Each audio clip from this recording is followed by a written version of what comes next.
Good evening, fellow Kenyans.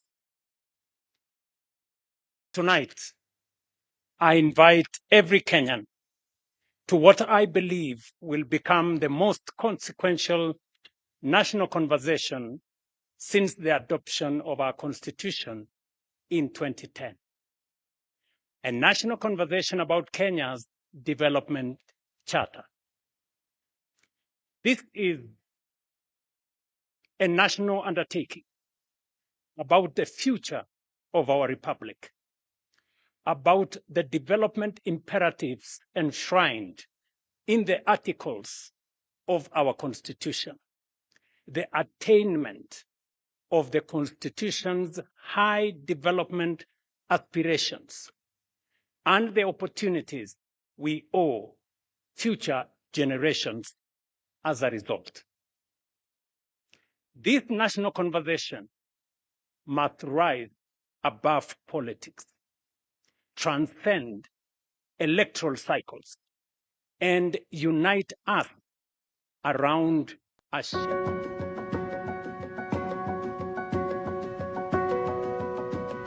2030 shaped our national development priorities, informed public policy, catalyzed investments, and most importantly, inspired the promulgation of our new constitution. As Vision 2030 approaches its horizon, our responsibility is not simply to replace it with another government document or plan. Our responsibility is far greater under the 2010 Constitution.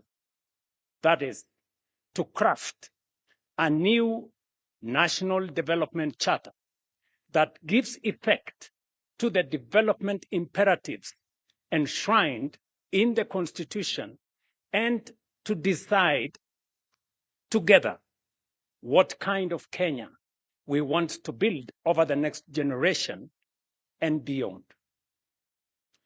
That conversation belongs to each one of us and to all of us. But before we decide where we should go next, we must first reflect honestly on the journey we have traveled. Since our independence more than 6 decades ago, the world has witnessed 3 great waves of industrialization and economic transformation, and Kenya has stood at the threshold of each one of them. Each wave lifted hundreds of millions of people out of poverty, transformed low-income economies into high-income nations, and created new prosperity.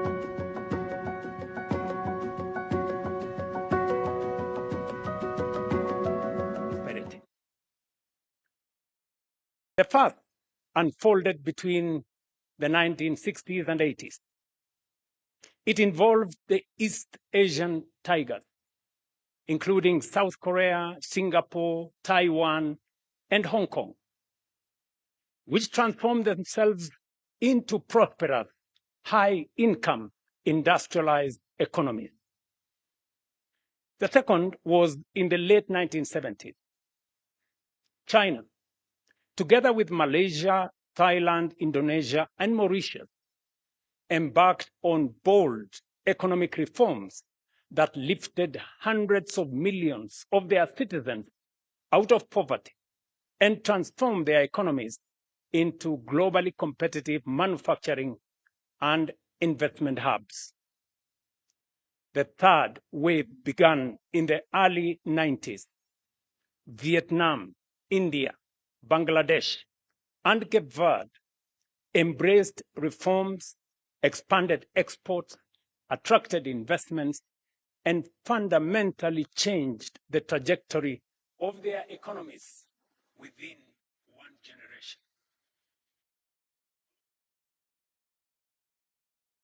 All these major developments, but we did not take full advantage of them. In 1965, for example, Kenya and South Korea each had a GDP per capita of approximately $110. Today, South Korea exceeds $36,000 compared to ours of $2,400, a multiple of 15. In 1980, when China began its economic reforms, its GDP per capita stood at approximately $200. Kenya's was then $450. China overtook us, and today has a GDP per capita exceeding $14,000, a multiple of 6 compared to ours. When Vietnam embarked on economic reforms in the early 90s, Vietnam's income per person was roughly half ours. Today, Vietnam's GDP per capita stands at approximately $5,000, more than double ours. Bangladesh has followed a similar remarkable path. Even more sobering is the fact that we are now being challenged by countries much closer to home. Ghana's GDP per capita is about $3,200, roughly 30% higher than ours. While Zimbabwe, after enduring decades of profound economic hardship, has recovered to a GDP per capita of about $3,000, now slightly exceeding ours. The question we must ask ourselves candidly and honestly is why other nations have fulfilled so much of their potential while we have repeatedly fallen short. More importantly, what must we now do differently to ensure that the next chapter of Kenya's development story is fundamentally different from the last? Fellow citizens, there is, however, some good news. We can, we must, and we shall together get it right this time round. History rarely announces the arrival of defining moments.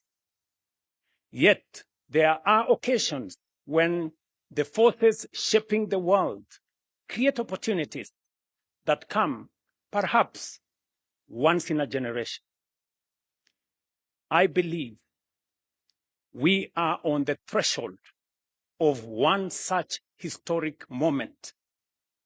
I believe so for 4 compelling reasons. First, 4 years ago, our priority as a nation was not to imagine Kenya's next chapter. It was to survive global economic turbulence, restore stability, rebuild confidence, and place our economy back on a firm foundation. Together, we achieved that. We have restored macroeconomic stability. We have stabilized our currency. We have rebuilt our foreign exchange reserves to over $15 billion, providing 6.5 months of import cover. Inflation has fallen. Borrowing costs have declined. Investor confidence has returned. Last year, for example, Kenya attracted a record $3.2 billion in foreign direct investment, more than double the amount recorded in 2022.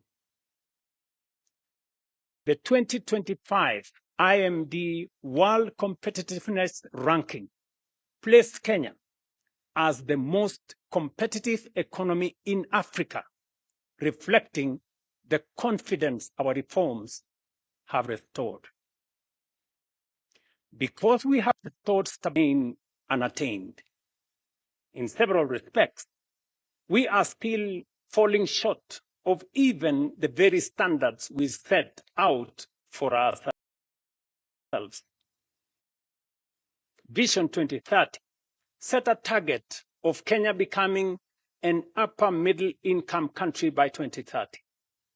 So far, we are off target.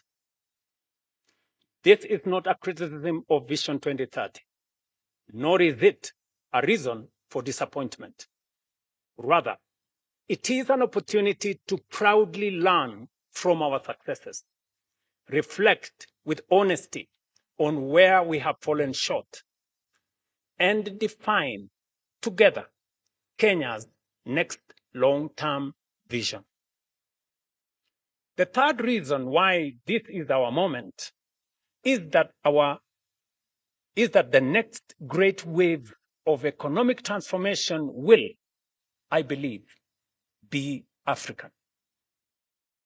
The world is entering what may become the greatest wave of global economic transformation in the past 6 decades.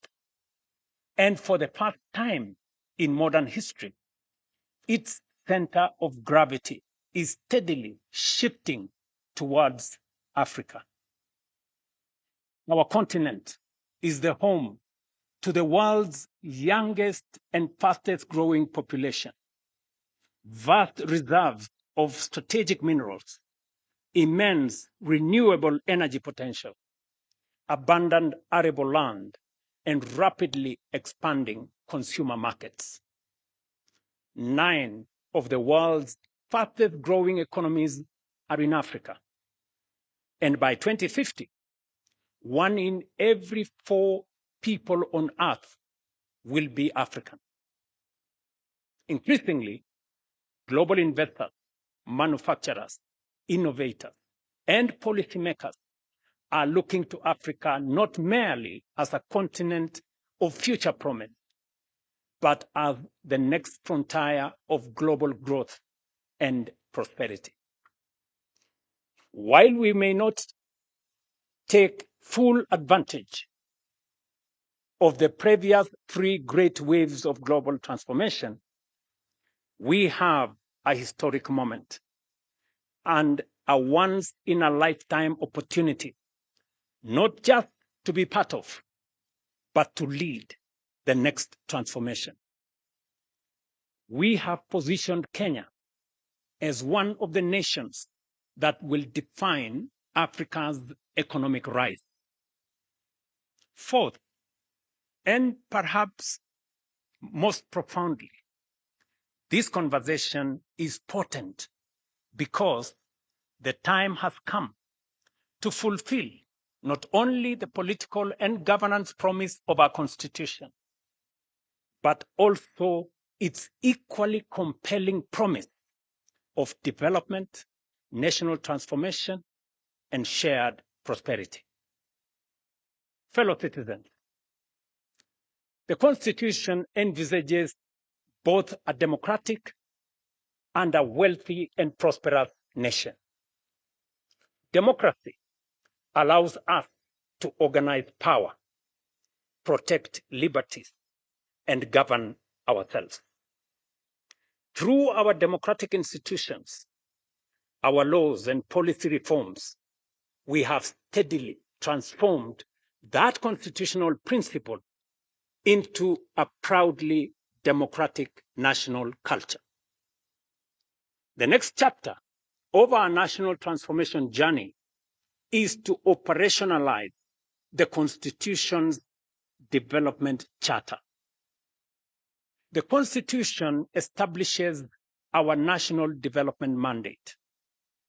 It requires us to build a wealthy, economically developed, and prosperous nation, and defines what government must ultimately achieve.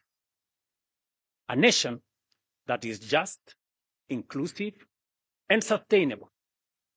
A nation where every Kenyan, regardless of circumstance or place of birth, has a genuine opportunity to thrive. Taken together, the provisions of our Constitution reveal something profound. They affirm that the purpose of state power is not simply to administer the affairs of state, but to expand opportunity, promote human dignity, create wealth, and improve the lives of citizens. Development, therefore, is not simply a policy preference of those who govern. It is a constitutional imperative for the governed.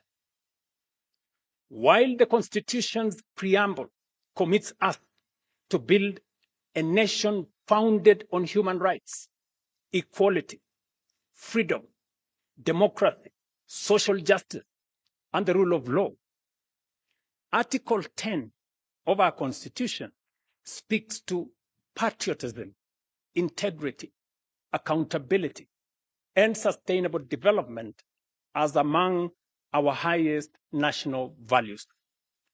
Moreover, our Constitution in Article 43 guarantees every Kenyan the right to the highest attainable standard of health, accessible and adequate housing, and reasonable standards of sanitation, freedom from hunger, and adequate food of acceptable quality, clean and safe water in adequate quantities, social security, and education.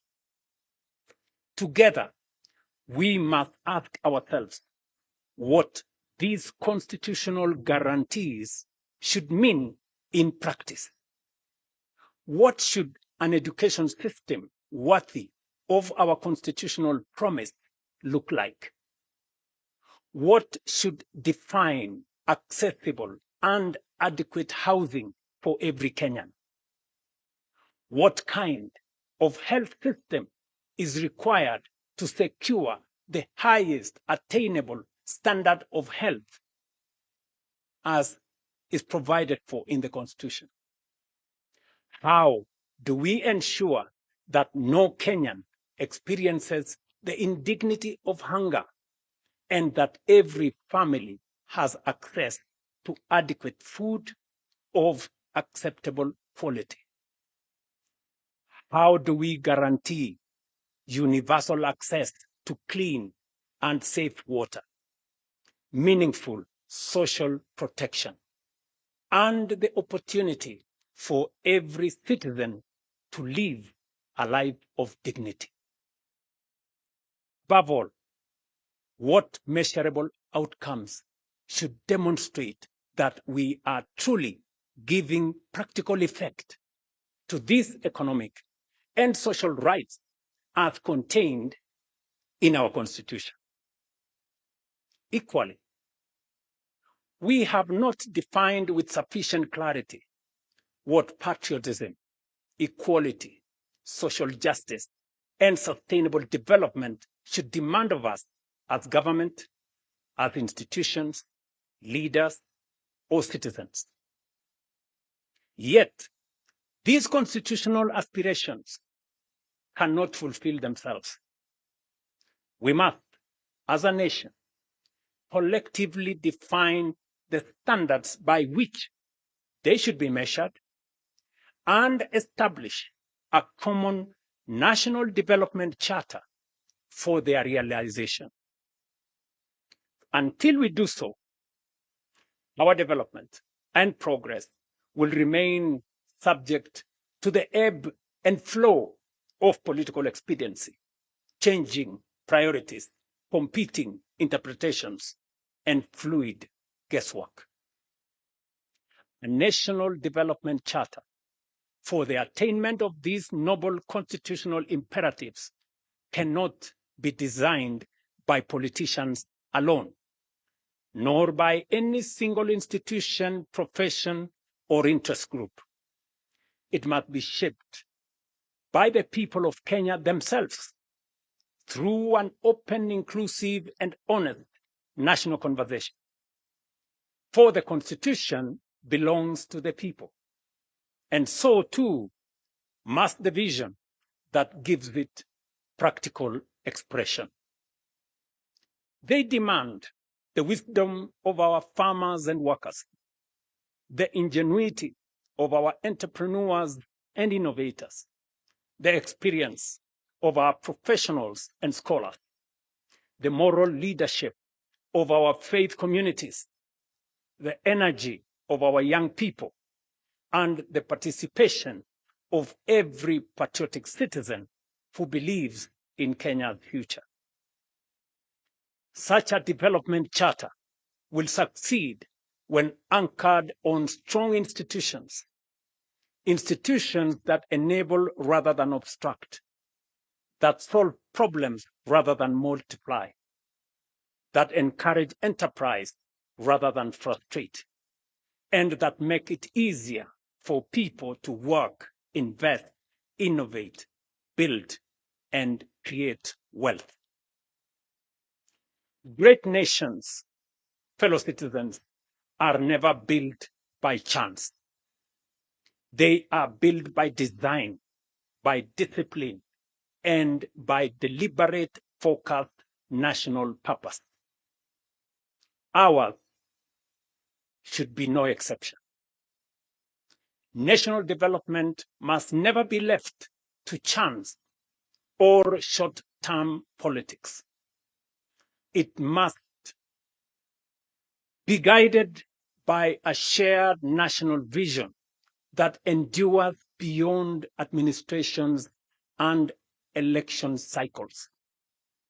A combination of the robust democratic society we have built and a well-crafted national development charter anchored on the economic and social rights enshrined in the Constitution is the potent ingredient necessary for the quantum leap that will make up for past missed opportunities and take us into the first world nation that we rightfully should be. Fellow citizens, Article 3 of our Constitution places a solemn obligation upon every Kenyan to respect, uphold, and defend the Constitution. Every Kenyan. That duty extends beyond merely safeguarding its provisions. It obligates each one of us to build a broad national consensus on the destiny of our republic. The future of Kenya is too important to be left to politicians alone. It must be imagined, shaped, and built by each one and all of us. Patriotism, therefore, is not only measured by what we say about our country. It is also measured by what we contribute to it, what we build for it, and what we protect within it. Once we, as a people, define the national framework for realizing the aspirations in our Constitution, we will have settled the question of our destiny. Thereafter, the true contest of democracy should be about who has the best ideas, the soundest policies, and the best capability to take us there faster, more efficiently, and more inclusively. That is the political competition our nation deserves. This, ladies and gentlemen, is not a theoretical discourse. The decisions we make today will determine whether our Constitution becomes the greatest instrument of our national transformation in our history or the greatest opportunity we missed. The defining task of our generation, therefore, is to forge a shared national development charter that translates constitutional aspirations into deliberate action, measurable progress, and lasting national transformation. This is how constitutional ideals become possibilities. This is how rights become opportunities. This is how aspirations become achievement. And this is how prosperity becomes lived reality. We must not merely state what our Constitution says. We must fulfill its highest purpose. Fellow citizens, this is the conversation I invite our nation to have. It is not a conversation about producing another government document. It is about forging a new national consensus on the country we intend to become and the standards by which we shall measure our progress. It is about translating constitutional ideals into measurable development outcomes, outcomes into better lives, and better lives into national transformation and shared prosperity. If the defining achievement of those who came before us was to give Kenya a constitution worthy of our aspirations, then the defining responsibility of our generation is to build a nation worthy of that constitution. Over the past several months, I have engaged and sought the counsel of current and former national leaders, of political leaders, scholars, business leaders, faith leaders, professionals, civil society, grassroots representatives, and most importantly, young Kenyans from every part of our republic. Those interactions reinforced one conviction above all: a vision worthy of guiding Kenya for the next generation cannot be written by government. It cannot be crafted by a handful of experts, however distinguished they may be. Nor can it emerge from a single institution or political formation. It must be forged through a genuinely people-driven, citizen-centered, and future-focused national process. One that draws upon the collective wisdom, experience, imagination, and aspirations of the Kenyan people, while remaining open to the very best ideas the world has to offer.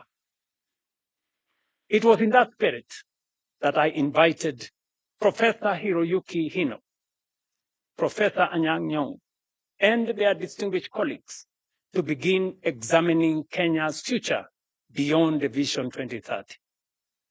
Last week, I had the honor of receiving their proposals on strategic guidelines for Kenya's long-term national transformation.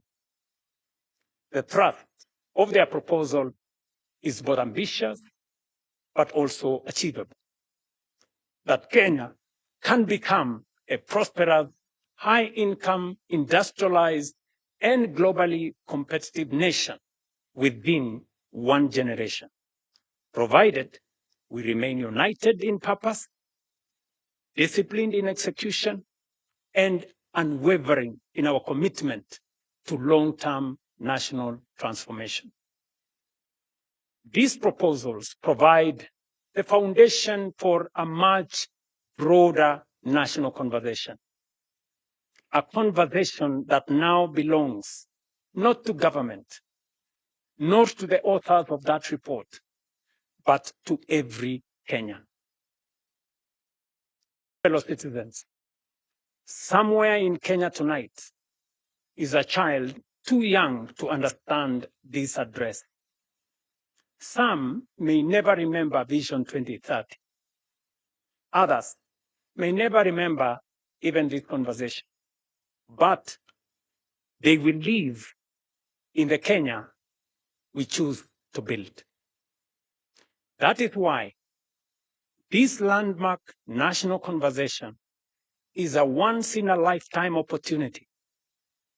It is about all of us and also the generations that will inherit the republic we will leave behind. Our Constitution places public participation at the very heart of governance. It is therefore not merely my desire, but my constitutional duty to ensure that the national vision, which succeeds Vision 2030, is shaped through an inclusive, transparent, people-driven, and genuinely national process. Accordingly, on Wednesday, the 12th of August, 2026, we shall formally launch a national conversation on Kenya's future beyond Vision 2030, the most consequential exercise in national reflection and public participation since the promulgation of our Constitution in 2010. We shall bring together every institution of our republic, every county and every generation, leaders from political parties, the private sector, workers' organizations, faith communities, universities, professional associations, innovators, civil society, our creative industry, and above all, our young people will be at the center. In 2010, we gave ourselves a constitution worthy of our dreams. The task of our generation is to build a nation worthy of that constitution. We have secured the foundations of our democracy. Let us now secure the foundations of our prosperity.